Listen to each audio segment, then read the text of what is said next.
Have you ever wondered what a demon really is? It's true we know that they're the polar opposites of angels, but the only way that we ever learn about them is through apocryphal texts and non-canonical scripts such as the Jewish Kabbalistic texts that detail the characteristics and antics of these nefarious beings. So in other words, we wouldn't have known much about demons had it not been for these ancient literary pieces that were discovered over centuries. Now, one demon that stands out much more than the others is Astaroth.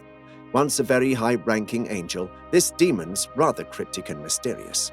Easily one of the most powerful demons, Astaroth can literally impersonate any other demon and has been a major deity in several ancient cultures.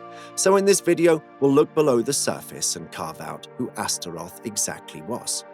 First and foremost, we've been referring to Astaroth by the pronoun it, so is it a male or female?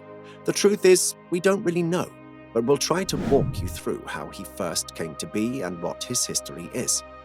In ancient Hebraic texts such as the Tanakh, Astaroth is referred to as a female who was worshipped through statues, so you could say that it was much less a demon and more of a goddess.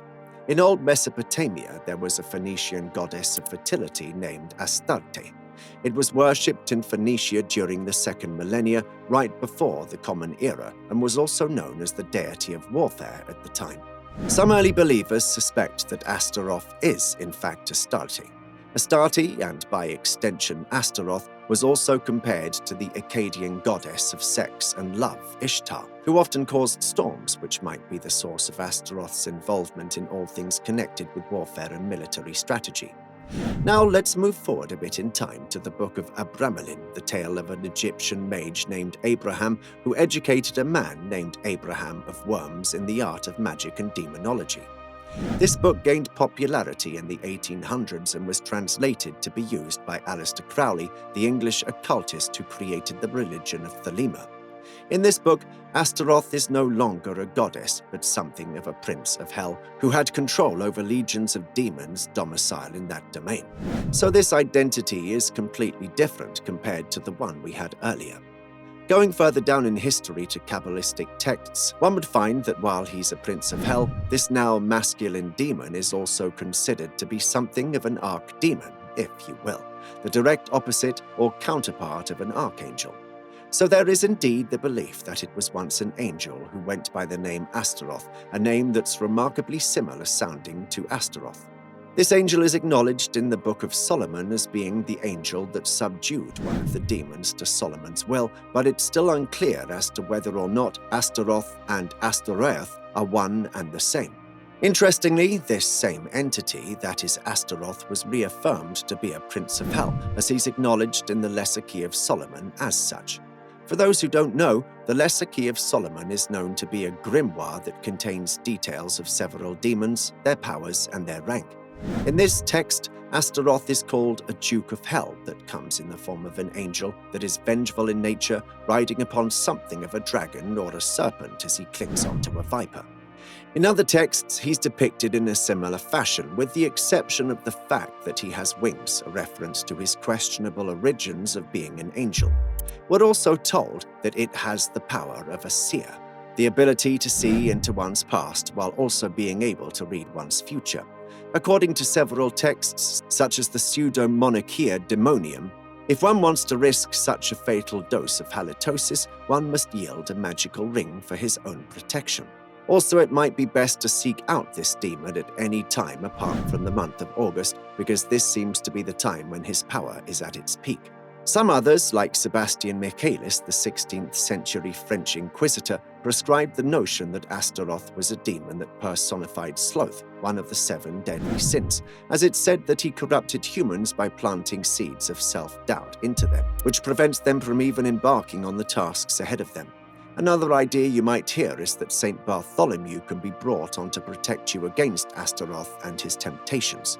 Despite such maleficent attributes, there appear to be some redeeming features to the demon. For example, according to some 16th century scholars, it's also believed that this demon was the one who educated people in the field of science and mathematics.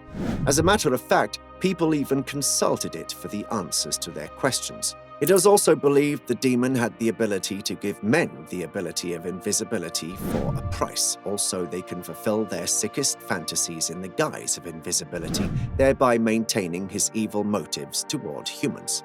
It taught people tricks like how to charm or bend snakes, or how their lost souls can find purpose in a treasure, etc.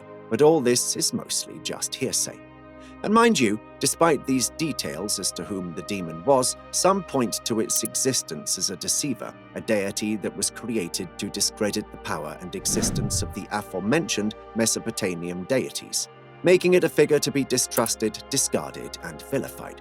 Regardless, many other texts still seem to point to the fact that not only was Astaroth the Duke of Hell, but he was also part of something that could be seen as an unholy trinity, an evil group consisting of himself, Beelzebub, and Lucifer, although it's considered to be nowhere as powerful as the other two.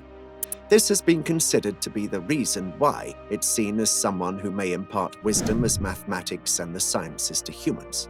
It's even believed that when summoned as a demon, Astaroth will refuse your requests for knowledge. Instead, its preference to be summoned in the form of Astarte might hint that he'd rather be considered a wise goddess than an evil demon.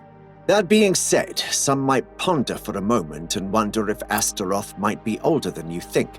As an entity of ambiguous origin, one can say he may have been one of the angels that fell with Lucifer, or maybe he was part of a more obscure group of angels that may have incurred God's wrath back in the day. One of such groups can be found in the apocryphal texts known as the Book of Enoch, where a group of angels descended to the world to sleep with human women.